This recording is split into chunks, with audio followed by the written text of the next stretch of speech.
siku ya furaha, siku nipumzikayo moyoni, takatifu iliyotakaswa na Mungu.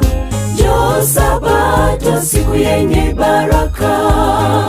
Katika siku sita Mungu Baba alihitimisha yote mema. Siku ya saba akapumzika, kazi zake zote alizofanya.